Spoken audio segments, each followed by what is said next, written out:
Bills.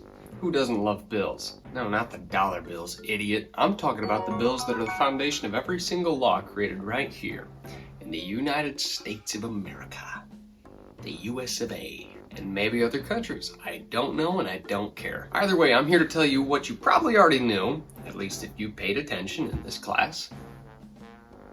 Aubrey, Isaiah,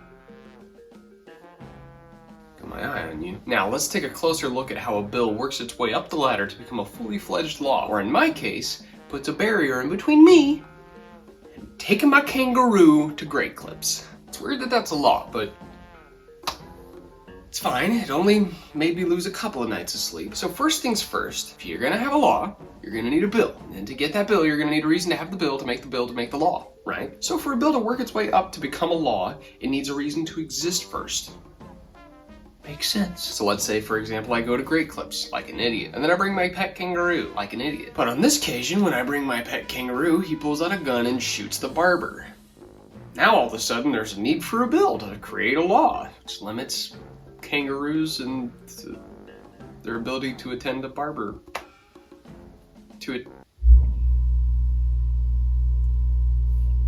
Okay, well, now we gotta deal with that noise. But that right there is a good reason for a bill to be created.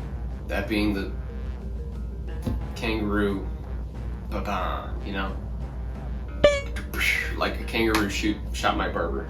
This is going nowhere. Why did I make this joke? And if you want to suggest a law yourself, you can reach out to your own state's representative in the House of Representatives, because they represent you.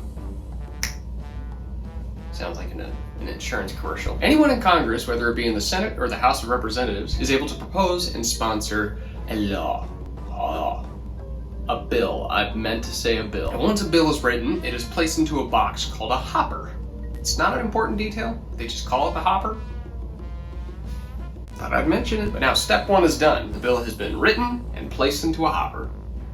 Step two is next. So once a bill has been submitted through the hopper, it is then assigned a number and a committee. Depending on the bill in question, it'll either be assigned to a standing committee or a select committee. A standing committee is a group of congressmen who are experts on a given topic, whether it be budgeting, agriculturing, Justin Bieber, who then read over that bill and find as much information about it as they can, so then they can help sell people on it and like figure out what it's all about, you know, or identify things that should be changed. Select committees, however, are formed specifically to look over a specific bill, because the bill may be like too precise and like not relate to agriculture, budgeting, or Justin Biebering, you know. But think of these committees as crappy antivirus software in your computer. You know, the ones that pop up constantly and ask you to renew them, but they keep doing their job, or at least you think they're doing their job. Now you catch my drift. Except the committees, on the other hand, actually do something. The virus thing, I have no idea. Once that's all done, it's on to step 3.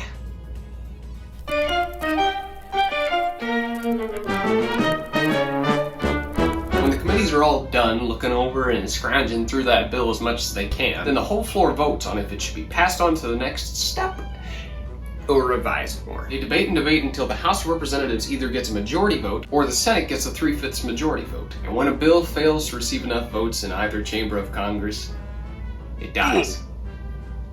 Just like me after making this stupid video. This means the bill will not become law, because dead things can't become law. I've told you this, Aubrey. But there are a few things that can be done once a bill has failed to pass. It can be reintroduced in a future congressional session, it can be amended to get more votes, or it can be abandoned, just like everyone in this room's education. But let's say the bill passes first go, right? Just like me, passing this final after it's been graded.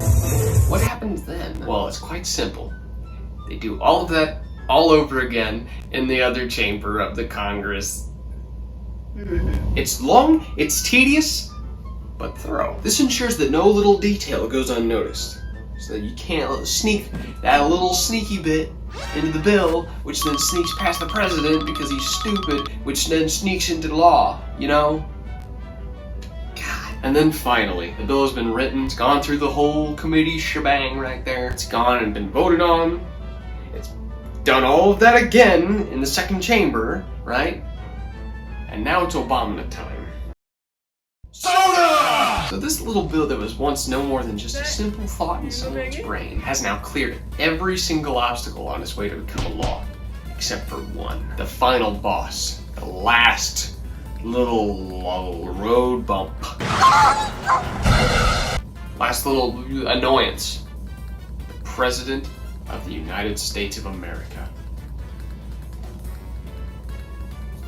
I don't know what that was. The president can choose to either accept this little beautiful document in all of its glory, you know, that people have worked on for months and months on end, or, you know, they can just say no, or even worse, they can just ignore it. Now, obviously, some laws do need vetoing.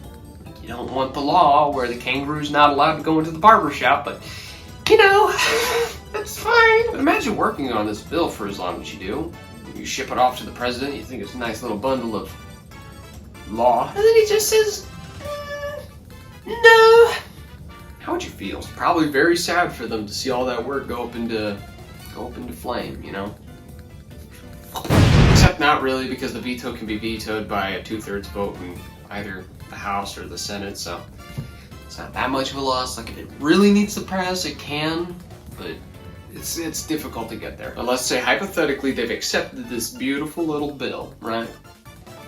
Well, huzzah.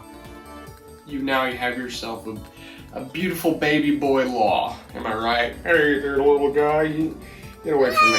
And that right there is the process of how a bill becomes a law. If there's one thing I want viewers to leave with after watching this video, it's with the knowledge of how a bill becomes a law. If there's two things I want the viewer to leave with, it's with the knowledge that working towards a goal can be fruitful in the end. Just like a bill becoming a law.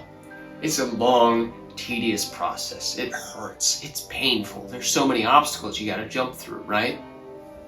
But it can be fruitful in the end. You can end up making something that benefits everyone. Something that's this beautiful creation that you cherish for the rest of your life. And it's because you put the work in to get there. Hello? Of course, as long as your dream/bill isn't stupid. Like, you wouldn't want to outlaw Fortnite. Because if you outlaw Fortnite, then Isaiah's gonna cry. And if Isaiah cries, then I cry. And I haven't cried since the stupid bill with the kangaroo kept them out of the barbershops! I can't